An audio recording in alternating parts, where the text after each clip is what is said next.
سلام، د نن سهار د 9 بجو خبرونو ته مو زه سمیع الله امینی هرکلی وایم. ولسمشر غني وایي د سولې مشورتي بورډ د جوړولو موخه د سولې خبرو ته چمتووالی او د سولې د بریالیو او بین الافغاني خبرو لپاره د مشخص آدرس رامنځته کول دي. ښاغلي غني تیر مازدیګر د هیواد د ځینو سیاسي ګوندونو له مشرانو او استازو سره په کتنه کې زیاته کړه چې سوله د افغانستان د خلکو مهمه غوښتنه او د حکومت له مهمو لومړیتوبونو ده او موږ به په ګډه همغږۍ او همکارۍ دغه مهم لومړیتوب ته ورسیږو. ویل کېږي د سولې مشورتي بورډ به د روانې اونۍ تر پایه جوړ او خپل کار به پیل کړي.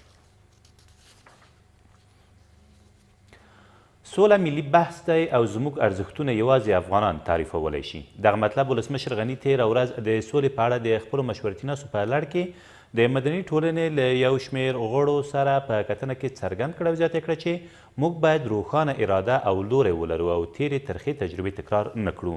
ښاغلي غني په اډا کړه چې سولې ته رسیدل مستقیمه او هواره کرښه نه ده.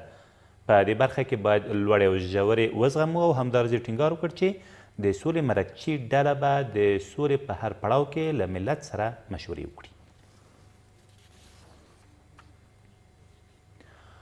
یو 10 کلن ماشوم په پکتیا کې د سړي تښتونکو له منګولو وژغورل شو. دغه ماشوم چې عبدالله نومیږي نږدې 2 اونۍ مخکې له ګردیز ښاره تښتول شوی و چې بالاخره تېره ورځ د تښتونکو له منګولو وژغورل شو او بیرته یې کورنۍ ته سپارل شوی دی. د پکتیا د څرګرې ملي ادارې مشر قدر محمد قدر زیاتوي د دغه پیښې په تړاو یې 7 سړي تښتونکي د ګردیز ښار له بېلابېلو سیمو هم نیولي دي. له دې سره سم 6 نور سړي تښتونکي په هرات کې تر 20 کلو بند باندې محکوم په مجازاتو شول. دغو کسانو چې څه موده مخکې یو 10 کلن ماشوم له 22 ورځو وروسته د 15,000 امریکایي ډالرو په بدل کې خوشي کړی و، د افغان ځواکونو تر نیول کېدو وروسته تېره ورځ په یوې ښکاره محکمه کې په 20، 14 او 8 کلونو بند باندې محکوم شول. د هرات د ښاري محکمې د معلوماتو له مخې دغه کسان په ټاکل شوي وخت کې د استئناف غوښتنې حق لري.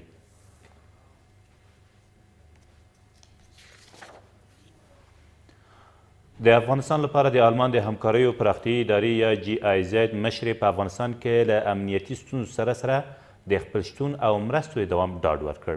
میرمن تنجه ګونر تېره ورځ د ملي یووالي حکومت له اجرایي رئیس سره په کتنه کې زیاته کړه چې دغه آلماني بنسټ د افغانستان په بېلابېلو برخو کې فعالیت لري او د افغان حکومت او افغانانو د اړتیاو له مخې به خپل مرستو ته همداراز دوام ورکړي. عبدالله هم له افغانستان سره د دغه بنسټ د دوامداره مرستو له امله مننه وکړه.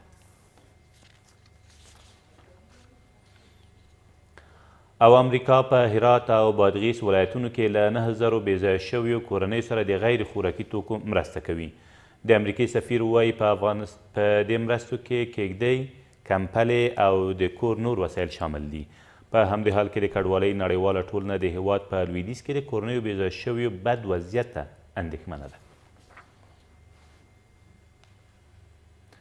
دا تر دې مهاله وروستي خبرونه، تر بیا مو الله مل.